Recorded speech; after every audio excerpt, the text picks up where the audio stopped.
Most people will never be rich, not because they're lazy, not because they're unworthy, but because no one ever taught them how to think.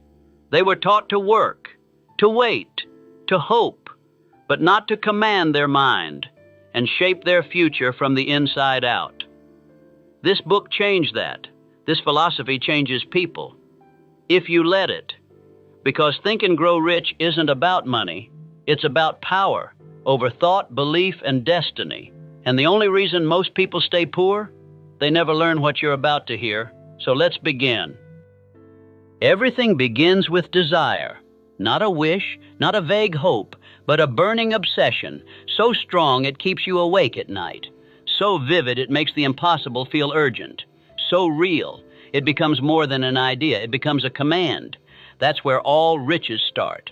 I've spoken to millionaires, billionaires, self-made legends, and without exception, they all had the same ignition point. They wanted something so badly, they refused to live without it. Most people never experience this kind of desire. They say, I'd like to be rich. I wouldn't mind success. I hope things work out. But hope is weak. Desire is fire. It burns through excuses. It reshapes your life. And that's the first secret no one tells you. You're allowed to want more. Not in a shallow, greedy way, but in a way that honors what you're capable of. Because wanting more doesn't mean you're ungrateful. It means you're aware of what still lives inside you. Desire is the starting point of greatness. It is the seed of achievement. And if you protect it, feed it, commit to it, it will grow. But here's what most people do. They feel the desire. Then they explain it away. They shrink it. They bury it under guilt, fear, and comfort. They tell themselves, it's not the right time. I should be content. What if I fail? Let me be clear. The only thing worse than failing is ignoring the spark that was trying to pull you toward your potential. When you truly decide you want something, your brain begins to reorganize your world. You notice new paths. You take different actions. You start becoming someone new. Desire is not passive. It activates you. It demands action. But only if you let it grow beyond the whisper stage. Only if you give it permission to be loud. I've watched ordinary people change everything simply because they refused to live an ordinary life. Not because they had talent, not because they had luck, but because their desire wouldn't let them stop. You have to want it so badly you're willing to look foolish chasing it. You're willing to lose people who don't see it. You're willing to trade comfort for conviction. That's real desire. It doesn't wait for permission. It doesn't need applause. It moves. Desire turns vague dreams into precise demands. It makes you write it down. Say it out loud. See it every morning before the world tells you to forget it. I've said this before, and I'll say it again. Definiteness of purpose is the starting point of all achievement. If you don't know what you want, don't be surprised when life hands you leftovers. Indecision is poverty in disguise. It drains your energy. It invites distraction. It keeps you busy, but not aligned. But when you're clear, really clear, everything changes. The people you talk to, the habits you build, the excuses you stop tolerating. Desire simplifies your path. It makes the no's easier, because now you're chasing one big yes. And yes, desire on its own isn't enough. You still need faith, discipline, planning, persistence. But without desire, none of those things even activate. Desire is the fuse, the heartbeat, the internal fire that keeps burning when everything around you says, quit. So let me ask you directly, what do you want? Not what sounds nice, not what you think is possible. What do you really want? More freedom, more power over your time, more ability to take care of your family, to build something that outlives you, whatever it is, write it down. Now, put it in front of your face. Say it like it's already real, because if you don't claim it, you'll never chase it. And if you don't chase it, you'll settle. And settling is just another form of dying slowly. This is the first step, the first principle, and the first reason most people stay poor. They never give themselves permission to want, not deeply, not fully, not boldly. But you're not most people, not anymore. Because now you know, and once you know, you can't unknow. You've felt the spark, you've heard the truth, and your journey to riches starts here. Desire is the starting point, but faith is the force that makes it real. Without faith, desire is just noise, a spark with no fuel, a dream that flickers and fades at the first sign of resistance. Most people don't fail because they lack skill. They fail because they never believed they could succeed. And I don't mean shallow belief, not wishful thinking, not empty affirmations. I mean a belief so strong it becomes your foundation, so steady the world can shake around you, but you don't move. That's faith. And it's not given, it's built. Brick by brick, thought by thought, action by action. Faith is formed through repetition of a better story, a better self-image, a better expectation. Most people rehearse their doubts over and over until those doubts feel like truth. They think, I'm not ready, I'm not smart enough, I'm not like those other people. And the mind, being obedient, says, you're right. But when you reverse that script, when you start telling your mind what to believe, even before the proof exists, everything begins to shift. You can't wait to see results before you believe.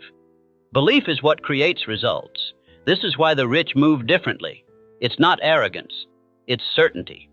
They've trained their minds to obey a new set of instructions. I am capable. I am worthy. I am already becoming the person who earns what I envision. They don't see failure as final. They don't shrink when the path gets hard because they've rehearsed strength more than fear. And that rehearsal becomes their reality. I've seen it firsthand. The moment someone starts believing in a future they can't yet see, they act differently, speak differently, show up differently, and the world responds. People start treating you based on the way you carry yourself, and you only carry yourself like someone destined to succeed. When your mind already believes it's true, faith is more than a feeling, it's a choice, a decision to hold your vision, even when reality hasn't caught up yet, especially when it hasn't, because that's the test. Can you believe when the money's not there yet, when the people don't support you, when the results are slow? Most people fold, not because they're weak, but because they've never trained their mind to stay strong. They think faith is supposed to come naturally. It doesn't. You build it. You repeat it. You live like it's already done. Faith is a muscle, and every time you use it, it gets stronger. Every time you show up when you're tired, speak power when you feel doubt, move forward when fear tells you to sit still, you're proving something, not just to the world, but to yourself. You're teaching your subconscious, I don't give up when it's hard. I keep my promise. I finish what I start. That's when magic starts to happen. That's when the world begins to rearrange around your belief. You attract different people, different ideas, different opportunities, and none of it is coincidence.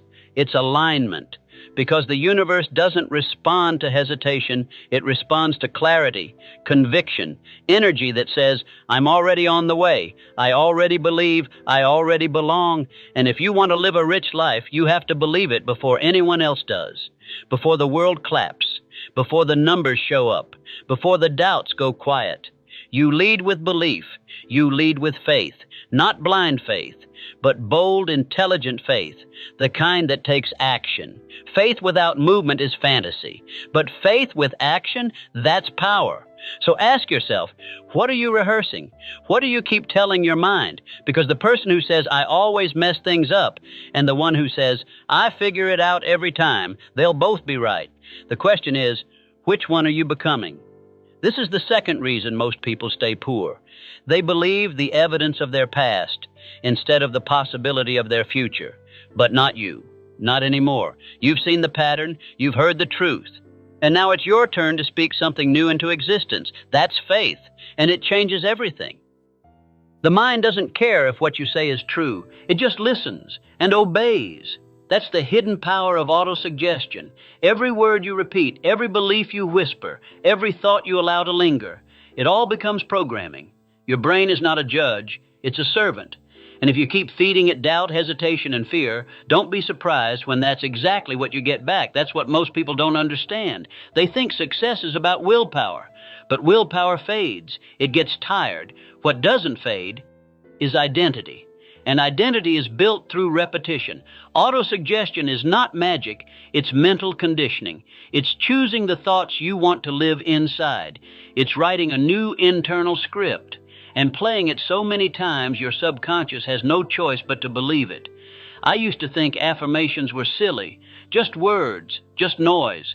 But then I realized we're all using autosuggestion all the time. When you say, I'm bad with money, that's autosuggestion. When you mutter, I always mess this up, that's autosuggestion. When you joke about being stuck, broke, unlucky, guess what? You're writing that reality into your nervous system. Over time, your mind stops questioning it. It accepts it. And once it accepts it, it builds your behavior to match. That's how powerful this is. If you want to change your life, you don't start with hustle. You start with the internal broadcast, because your thoughts are signals and your mind is the antenna. What you send out consistently comes back to you in action, habit, opportunity, and even people.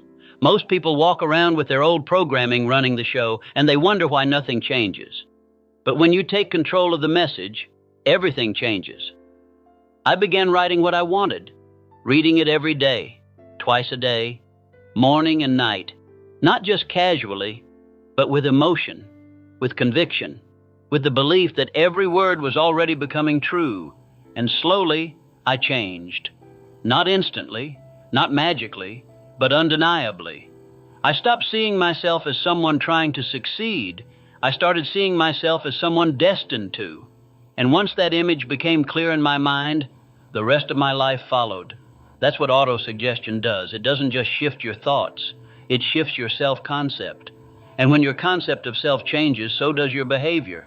You stop tolerating things that don't match your new image. You make bolder moves. You start expecting more. Because you're no longer asking for permission. You're aligning with what's already true on the inside. This is why most affirmations don't work. People say the words, but they don't feel them. They don't see them. They don't repeat them long enough to replace the old programming. If you want this to work, you must be intentional. You must write the vision of who you are becoming in present tense, with clarity, with emotional intensity. And then you must repeat it until your mind no longer argues back. Because in the beginning, it will argue. It will say, that's not true. You're not like that. Who do you think you are? That's the old programming trying to survive. But if you stay consistent, that voice will quiet. And eventually, you'll notice something strange. You believe it. And once you believe it, your life bends to meet it. The mind is loyal. It will serve whatever master you give it.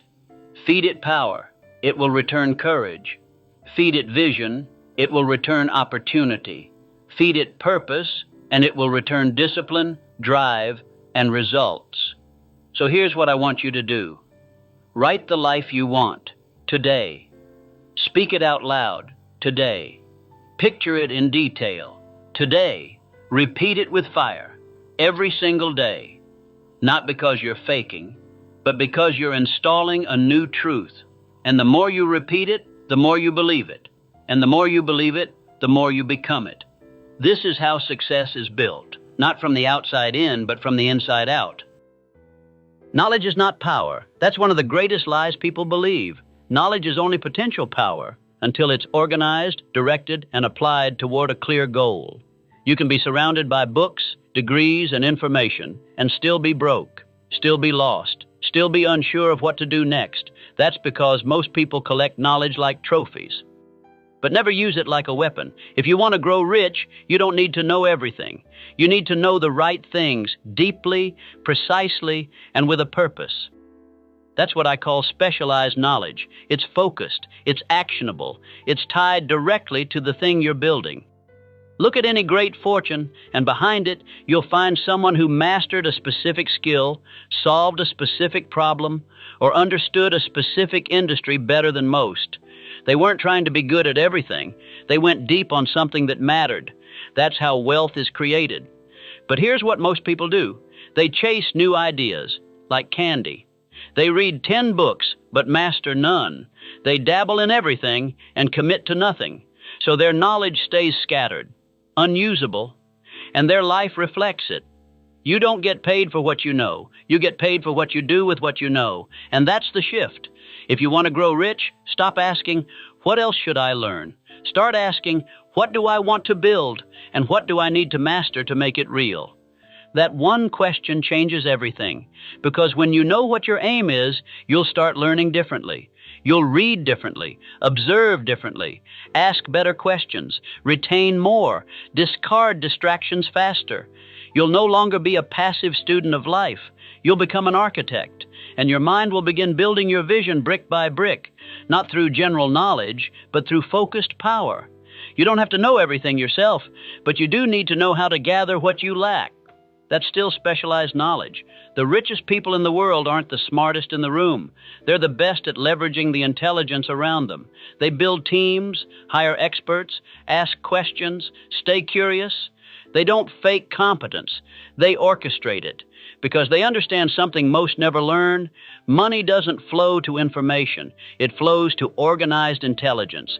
And intelligence can come from books, yes, but more often it comes from people, from experience, from failures you were brave enough to study instead of run from. So if you want to grow rich, you must build your own knowledge system, not just theory, but application. You must ask, what do I know that the market values? What can I do that solves a problem? What have I learned that others need but don't yet understand? The answers to those questions are your leverage. That's the foundation of your wealth. Now here's what I learned through painful observation. General knowledge is the addiction of the unsuccessful. They read, consume, scroll, but they don't build. Because building requires decisions. It requires you to say, this is my thing. This is where I go deep. This is what I will master, no matter what it costs me. That's focus. And that's where money begins to take form. You become the go-to in your space. You build a name, a skill, a presence. Not because you're flashy, but because you're useful. And in every economy, value wins. So let go of the need to be impressive. Be valuable. Let go of the urge to consume endlessly. Choose depth. And remember, you're not learning for approval. You're learning for execution. Because specialized knowledge, directed with purpose, backed by belief, is the seed of transformation. It's what separates those who talk about success from those who live it. So pick your field, pick your problem, pick your lane, and then master it like your future depends on it, because it does. Whatever the mind can conceive and believe, it can achieve. That idea changed my life, but it didn't start with facts or logic or even knowledge. It started with imagination. Everything you see around you was once invisible. An idea, a thought, a spark in someone's mind before it ever became matter in the world. That's the role of imagination. It is the workshop of the mind, the place where you sculpt your future before it exists. The poor man says, I'll believe it when I see it. But the rich man says, I'll see it first so I can believe it into reality. That's the difference. Imagination is not just for artists and dreamers. It's for builders, leaders, entrepreneurs, anyone who dares to create something that doesn't yet exist. Because let me tell you something, if you can't picture your success in your mind, you'll never build it in real life. You must see it first. See the house, see the business, see the freedom, see the way you walk, speak, think, dress, live. Create that image so vividly in your mind that your body has no choice but to chase it. That's what the most successful people do. They don't just set goals, they visualize outcomes. They rehearse their victories in private long before they earn them in public. And the world calls it luck. But it's not luck. It's vision, clarity, mental repetition. Imagination doesn't ask, what is? It asks, what could be? And most people stop using it after childhood. They trade wonder for worry, possibility for probability, vision for safety. But here's what I've seen again and again. Every great fortune begins with a picture in the mind of someone bold enough to believe it. And that picture, that scene, that mental movie you keep playing over and over, that's not fantasy. That's the blueprint. That's how you build a world no one else sees until you bring it to life. There are two kinds of imagination. Synthetic imagination takes old ideas and reshapes them. It's how you improve, refine, and organize what already exists. Creative imagination goes deeper. It taps into something beyond logic, beyond memory. It's where the new is born, ideas that seem to appear out of nowhere, but carry the power to change everything.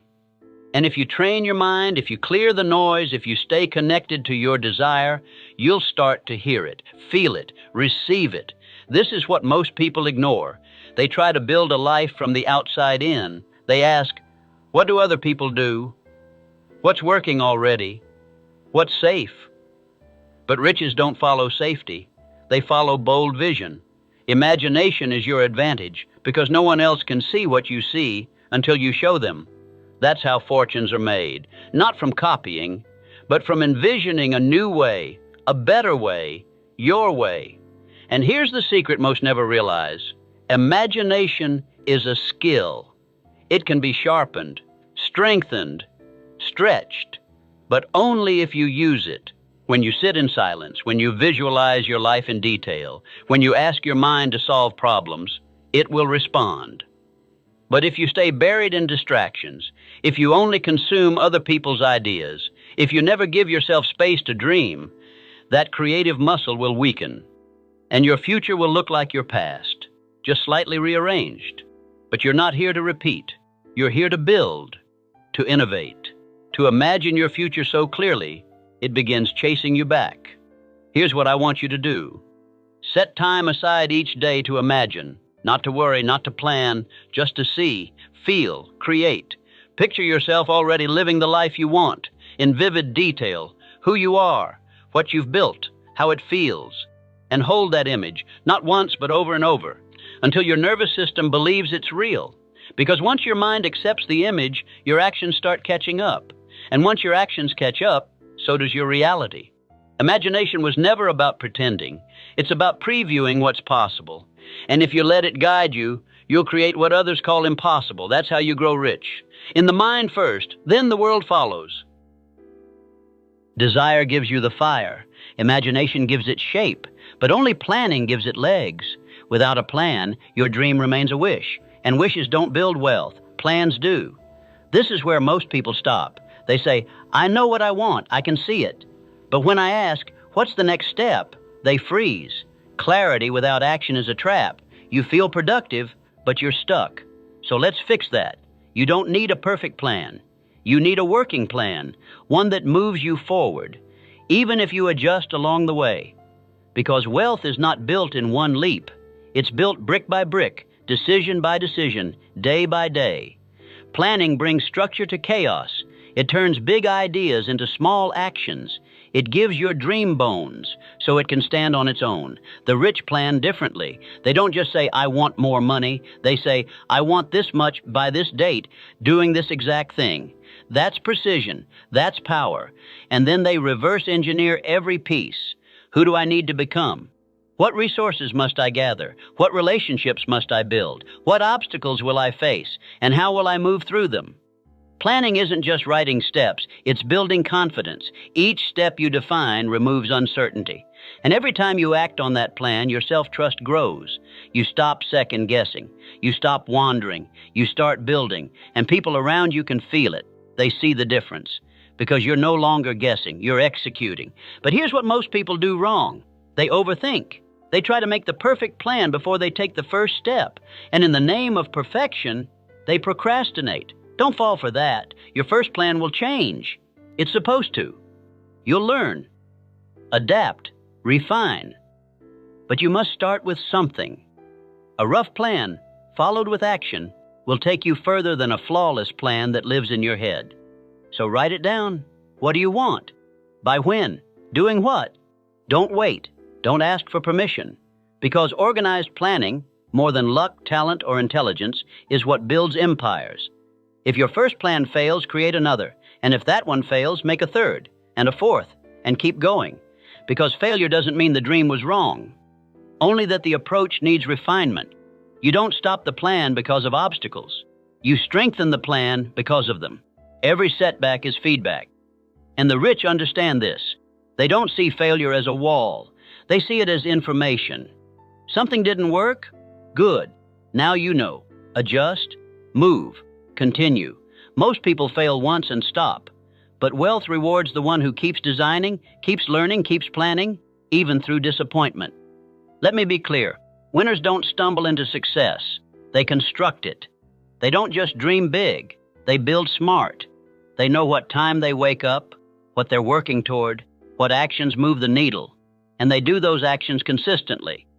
That's planning, and that's how the ordinary become unstoppable. Now here's the mindset shift I want you to make. Stop waiting for clarity to come from thinking. Start letting clarity come from doing. When you take action, you get feedback. When you get feedback, you improve the plan. And when you improve the plan, you move faster. So even if your plan feels messy, start now. Messy action beats perfect procrastination every time. You'll learn more in one day of focused effort than in a month of overthinking. So break the dream down. Map out your moves. Ask yourself each morning, what's the one thing I can do today that keeps this plan alive? And then do that. When you operate this way, with structure, urgency, and purpose, you separate yourself. Most people drift. They wish. They wait. You build. You move with design, not default. You become the architect of your wealth, not just a passenger in your life. And here's the final truth. A goal without a plan is a trap. It gives you the illusion of progress while keeping you stuck. But a goal with a plan, especially one you revise, commit to, and act on daily, that's a weapon. That's how you carve a new path through the noise, and that's how wealth begins to answer. Indecision is poverty. It disguises itself as thinking it over, as being careful. But make no mistake, it is the silent killer of dreams. You cannot grow rich without becoming decisive, not reckless, not impulsive, but clear, firm, unshakable. Most people can't decide what they want, so life decides for them. They hesitate, they ask too many people, they wait for a sign, they wait for certainty, and in the waiting, they miss their moment. Because opportunity doesn't beg, it doesn't wait forever. It whispers once, and then it moves on to someone bolder. This is what separates the successful from the stuck. The rich make decisions quickly and change them rarely. The poor make decisions slowly and change them often. They doubt themselves at every turn. They overthink. They start, stop, and start again, and call it strategy. But it's fear, masquerading as logic, as caution, as I just want to be sure. You'll never be sure, not fully, not in the beginning. Because bold decisions are made in the unknown, where the road isn't lit, but your desire burns anyway. I've watched people talk themselves out of the very life they say they want. They say they're waiting for the right time, but the right time is a lie. There is no perfect moment, only this one. And the one who decides who they become. Every powerful person I've met had this trait in common. Once they made a decision, they moved. They didn't ask for 10 more opinions. They didn't need applause. They trusted themselves and then proved themselves right through action. That's what I want for you. Not more information, not more planning, just this. A firm decision that you will build the life you see, that you'll figure it out, adjust as you go. But move now, because clarity comes from movement. And movement only begins when you choose. Every time you hesitate, you give doubt a seat at the table. And doubt doesn't just sit quietly. It multiplies. It grows legs. It becomes your identity until you no longer recognize the boldness you were born with. But decision cuts through all of it. It doesn't ask how. It says now. It steps forward even when the next stair is invisible. And yes, you will make mistakes. You will choose wrong sometimes. But wrong action teaches faster than perfect hesitation. Most people are so afraid of choosing the wrong thing, they choose nothing. And they call it wisdom. They call it patience. But really, it's just fear wrapped in a nicer name. I've seen empires built by people who made a decision and refused to back down. Not because they were certain, but because they were committed. And commitment births solutions. When you decide, you start to see doors that weren't there before. You meet people you would have never met. You notice clues the cautious mind misses, because decision activates awareness.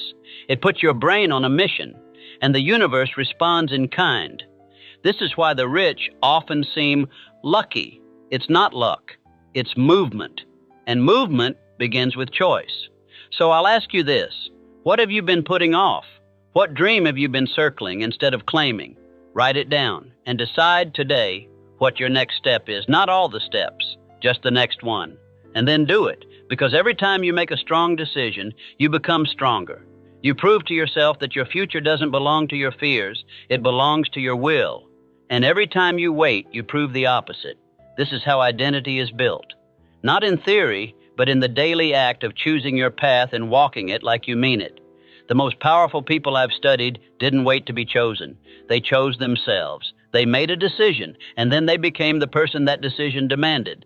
That's what success really is, a chain of brave decisions carried out with discipline, until the world can no longer ignore who you've become. So choose now, choose boldly, and don't look back. That's how you grow rich, not by waiting, but by deciding. There is no success without persistence. None. Talent fades, luck runs out. But persistence, that's the trait that turns ordinary people into legends. I've seen brilliant minds quit too early. I've seen people with every advantage walk away when it got hard. And I've seen others with less win big because they refused to stop. That's the power of persistence. It makes you dangerous because once you decide you won't quit, there's not much left that can stop you. But let's be honest, persistence is not glamorous. It's showing up after the excitement wears off. It's doing the work when no one's clapping. It's believing when nothing is working yet. That's why most people don't persist. They confuse boredom for failure. They mistake slow progress for no progress. They let their emotions vote when only discipline should decide. But the rich, they keep going. Not because it's easy, but because the alternative is unacceptable. They've burned the boats. They've closed the door to maybe. They've made persistence their default. And here's something no one tells you. Most people don't fail because they lack potential. They fail because they give up right before it clicks. They get tired. They get scared. They want a sign that it's working. But the sign never comes until after you've proven you can last without it. That's the test. Can you persist through silence? Can you keep moving when no one's watching? Can you outlast the voice in your head saying, "This isn't worth it"? Because it is. Every step you take when it would have been easier to stop, those are the steps that separate you. The world doesn't reward the smartest, the fastest, or even the most skilled. It rewards the one who keeps walking long after others sit down. That's persistence.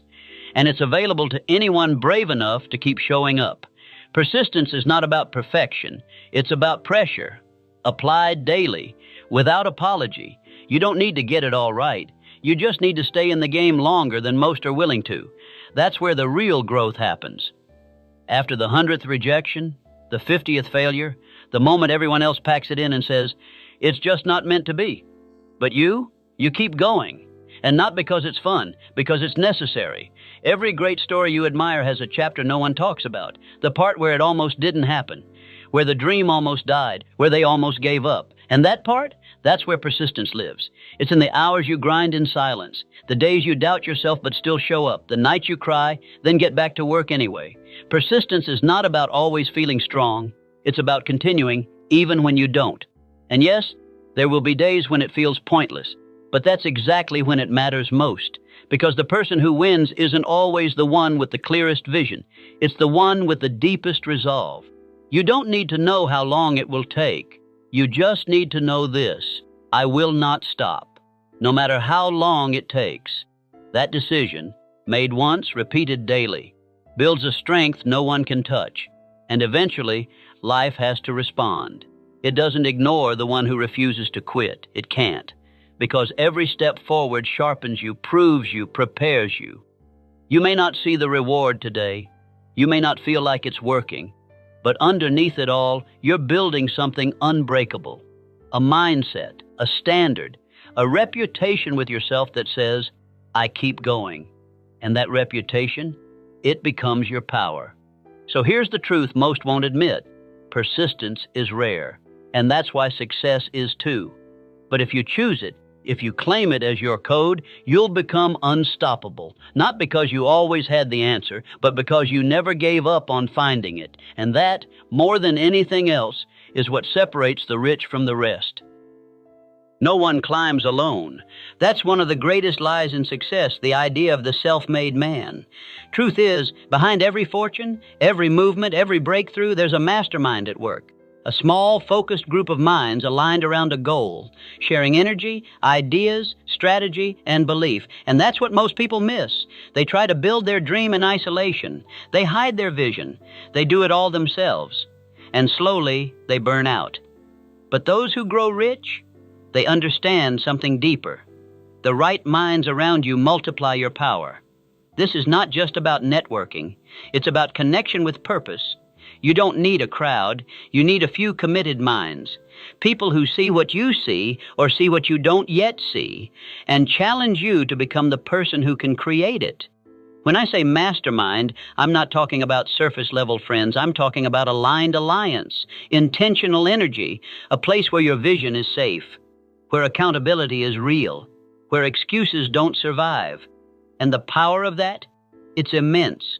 When two or more minds come together, focused on a shared purpose, something invisible forms.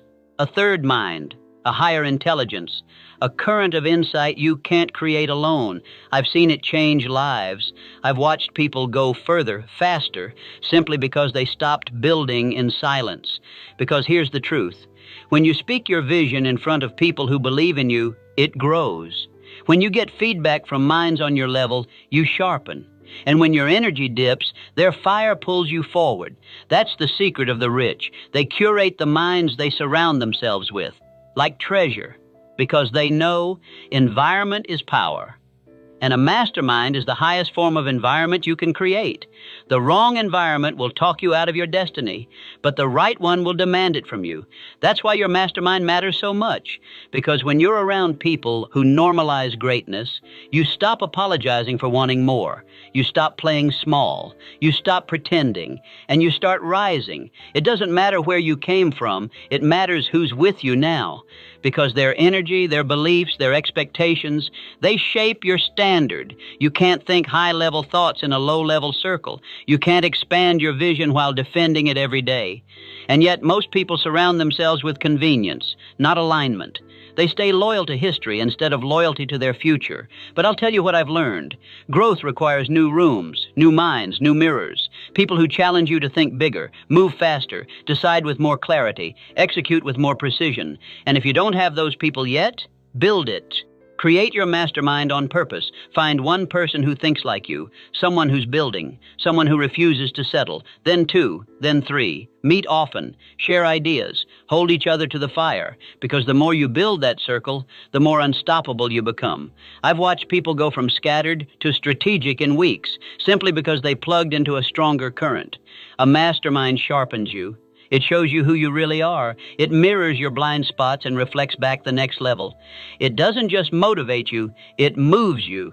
So let me ask you, who are you around? Who do you talk business with? Who do you dream with?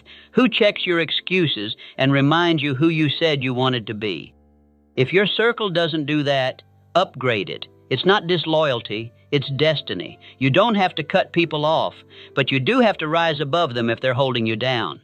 This is not about ego, it's about environment, and your environment is either costing you your future or building it faster than you thought possible. So build your mastermind, be intentional, and never again build your dream in silence, because together, aligned on purpose, your ideas become fire, and fire moves the world.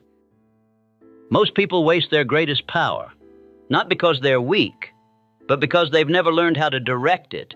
That power is sexual energy. And no, this isn't about lust or indulgence. It's about transmutation, turning one of the most intense human drives into something higher, into vision, into focus, into achievement, because the energy that creates life can also be used to create wealth, clarity, power, and purpose. I call it the mystery of sex transmutation. Most never discover it. They leak their energy through indulgence, distraction, and fantasy, without realizing they're giving away the very fuel that could have built their dream. But those who've built empires, they understood the principle, even if they never used the name. They learned to channel their desire into creation, into work, into mission. And when they did, their mind became sharper. Their will became stronger. Their presence became magnetic. You've felt it before. That fire in your body, that tension, that craving for something, and you thought it was about one thing, but it's not. That feeling, it's raw, creative power, waiting to be aimed. When you transmute that energy, when you use it to write, to build, to speak, to sell, everything changes, because your actions are no longer just mechanical. They're charged, potent, electric. The most charismatic, powerful people you've seen, They're not just confident, they're channeled. Their mind is backed by an inner current, and you can feel it when they walk in the room. That's not luck, that's direction, that's mastery. And here's the key. This power isn't reserved for the gifted. It's in you too, right now. But you must decide what to do with it. Leak it or lead with it. Waste it or wield it. You were given a fire. It's not there to control you, it's there to fuel you. When you learn how to turn that fire inward, into motion, into art, into purpose, you become something few people ever touch. Unstoppable. This power, this raw inner fire, doesn't just shape your focus. It shapes your presence, your ambition, your capacity to endure, create, and inspire. Transmutation isn't about repression. It's not about pretending your desires don't exist. It's about redirecting them, elevating them, taking the same energy that fuels craving and using it to build something that lasts. Because the truth is, if you can't direct your desire will direct you, and it rarely leads anywhere meaningful. Look around. How many people lose themselves in addiction, temporary pleasure, chasing things that leave them empty the next morning? They weren't weak. They were simply unaware. No one told them that the most potent drive inside them was never meant to control them, but to empower them. And once you understand this, everything shifts. You begin to see your urges not as distractions, but as energy signals.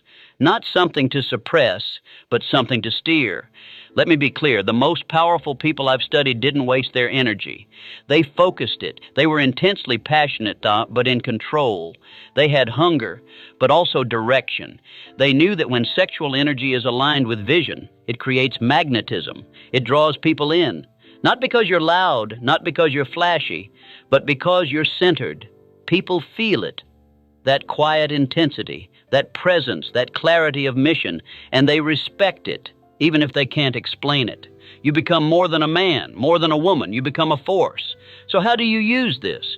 First, recognize when the energy rises. Don't run from it. Don't numb it. Don't give it away to distraction. Instead, pause. Ask yourself, what can I create with this? What can I build right now? How can I move this energy from craving into contribution?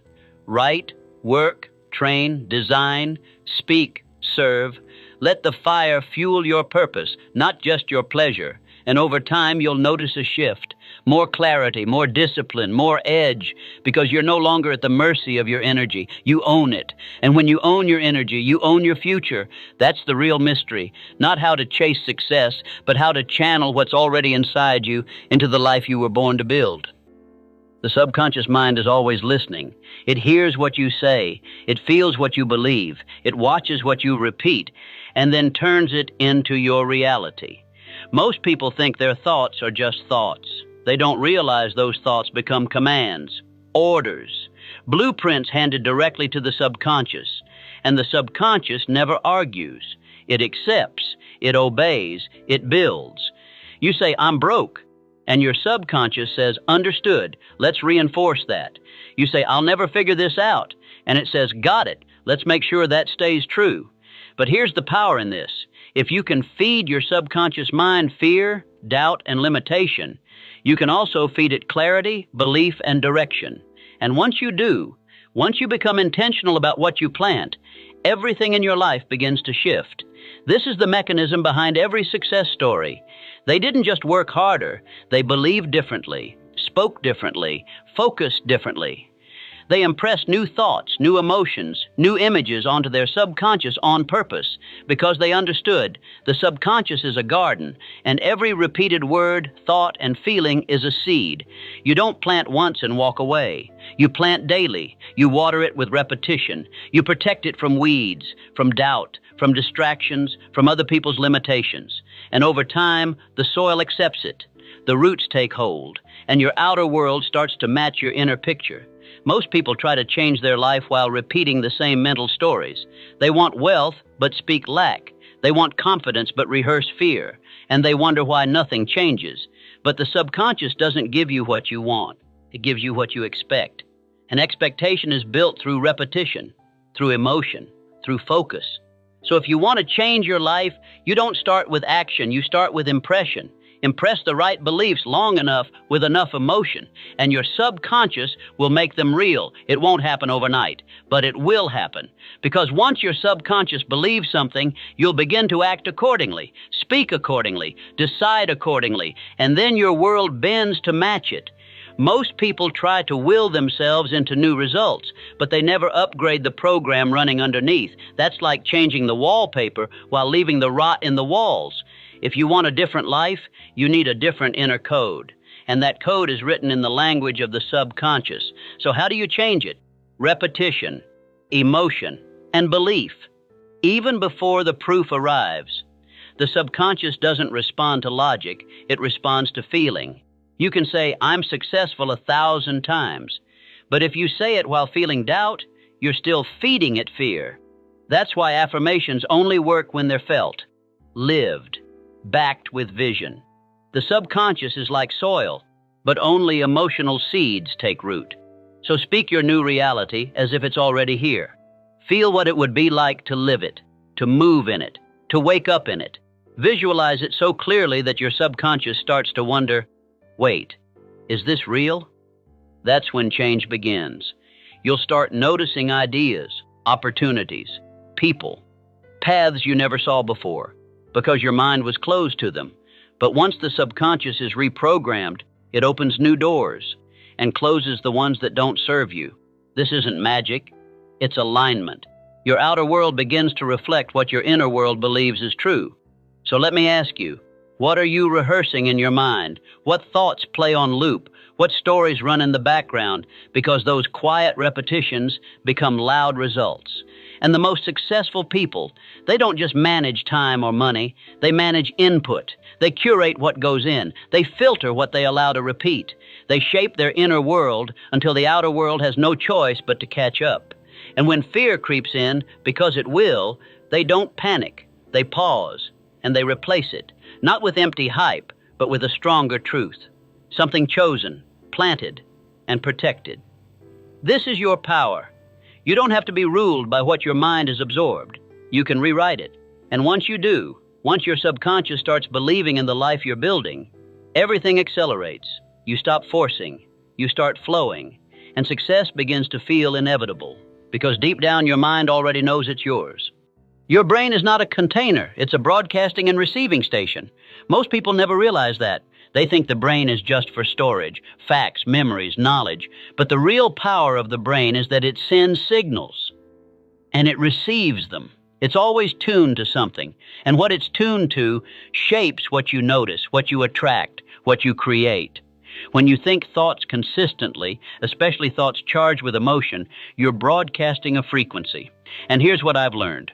That frequency doesn't just affect you, it attracts circumstances, ideas, people, energy. This is why some people walk into a room and shift the whole atmosphere, why some people seem to always get lucky. They're tuned to a higher frequency, one aligned with what they want. The poor mind is tuned to fear, lack, scarcity. The rich mind is tuned to abundance, clarity, and forward motion. You can hear it in their words. You can feel it in their presence. And it all starts with the thoughts they repeat and the emotions they charge those thoughts with. That's the signal. And that signal gets answered because thought, backed with belief, isn't just internal, it's energetic. It moves, it influences. You're not just thinking, you're transmitting. And your brain, it's the tower.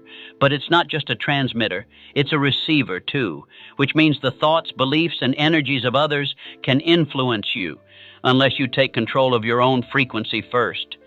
This is why your environment matters so much. The people you're around, the voices you listen to, the energy you let into your mind. You're always absorbing something. The question is, are you absorbing by default or by design? Because if you don't direct your brain, someone else will. The most powerful people in the world don't just manage their time, they manage their signal. They know their brain is a magnet, and they treat it with care, discipline, intention. They don't let fear run on loop. They don't entertain doubt for fun. They guard their thoughts like gold, because they are. Every word you repeat, every emotion you feed, every mental image you rehearse, it's either tuning your brain for more or shrinking it for less. This is where mental discipline becomes wealth, because once your brain gets locked into a signal, it starts filtering reality to match it. You'll notice different conversations. You'll be drawn to different ideas. You'll start receiving inspiration, solutions, and connections you couldn't see before. It's not chance. It's resonance. You're finally tuned to what you say you want. That's why I don't just tell people to think positive. I tell them to think powerfully, on purpose, with clarity and emotion. Because a clear, focused, emotionally charged thought is like a lightning bolt through the brain. It leaves a mark. It changes something. You may not see it on the outside, not yet, but internally, you've shifted, and that shift rewires how you move, how you speak, what you attract. Let me be practical with you. If you want to activate this power, you must give your brain new input daily. Listen to what lifts you.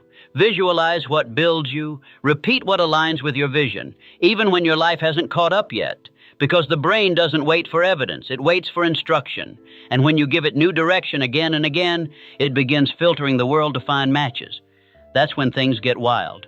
Ideas drop in, people show up, your energy changes. Because your mind is no longer confused, it's tuned, directed, commanding. So here's the truth. You don't need a better brain, you need better broadcasting, better input, stronger emotion, clearer thought. You are the operator, and the life you're living is responding to the signal you send. So take the dial back in your hands and start tuning it higher, because once your brain aligns with your purpose, there's no limit to what can come through you. There's a voice inside you that doesn't speak in words. It whispers through instinct, feeling, knowing. I call it the sixth sense, the invisible guide that emerges once everything else is aligned. You can't force it, you can't rush it, but when it arrives, you'll know. It's that flash of clarity before a decision, that quiet nudge when something feels off, that sudden idea that solves what logic couldn't. And here's the truth. You already have it, but it stays silent until you prove you're ready to listen. How? By mastering the rest: desire, faith, autosuggestion, specialized knowledge, persistence, planning, and control of your mind. When those pieces are in place, a door opens, and through it comes insight you can't explain. You start to anticipate things. You trust your timing more. You act faster, but with more peace, because now you're not just using knowledge. You're being guided by something deeper. Most people never reach this. Not because they can't, but because they never quiet the noise long enough to hear. They're too reactive, too distracted, too addicted to logic to make room for intuition. But the wealthy, the truly wise, they leave space for silence. They reflect. They pay attention to what doesn't make sense, but feels true. That's not superstition. That's mastery. Because the sixth sense doesn't show up in chaos. It reveals itself in alignment. And once it does, you begin to operate with something more than effort. You operate with flow. You stop overthinking every move because the right move just feels obvious. You don't hesitate when others freeze. You know when to speak, when to wait, when to leap. It's not guessing, it's guidance. And the more you trust it, the stronger it gets. But you must earn it, not through perfection, but through deep inner work, through discipline, through stillness, through tuning yourself to something greater. That's the sixth sense. And it's not a gift for the few, it's a reward for the committed. The sixth sense is not a mystery. It's the final tool. The one that appears only after you've proven you're ready to use it well. It's your inner compass, your invisible partner. And once activated, it gives you access to timing, insight, and opportunity that logic alone can't touch. Great leaders have trusted it. Inventors, visionaries, and creators throughout history, they all speak of something beyond thought, a gut feeling, a whisper in the dark. That was the sixth sense in motion. You'll never fully explain it, and you don't need to. It's not for explanation. It's for execution. It's the final reward for those who have disciplined their mind long enough to become a vessel worth guiding. You see, most people want the shortcut. They want intuition without the effort. They want wisdom without the work. But the sixth sense doesn't answer that kind of mind. It answers the one that's been shaped, sharpened, trained in persistence, focused by desire, grounded in faith. When all of those forces unite, you create an inner frequency that becomes a signal, and something answers. Sometimes it's a person, a conversation, a chance idea, a breakthrough at the perfect time. You think, how did this happen? But it didn't just happen. You called it. The sixth sense isn't passive, it's responsive. And once it arrives, you start moving like someone who's already won. You don't just hope anymore. You know, you carry a quiet certainty, not because you see the whole path, but because you trust the pull. This is what most miss about success. It's not just about action, it's about alignment. When your thoughts, emotions, and actions are all tuned to the same outcome, the sixth sense becomes your edge. Your inner world becomes so stable that the outside world begins to bend. That's how you know it's real. So don't chase it. Prepare for it. Make your mind a place it wants to land. And when it arrives, listen, move, trust. Because at that point, you're no longer just building wealth. You're walking with wisdom. So now you know. The tools were never missing, only the understanding. The life you want is waiting for one thing, your decision to build it from the inside out. Tell me, what part of this message spoke to you the loudest? Drop it in the comments below. And if this moved you or taught you something, please consider subscribing. This is your next step.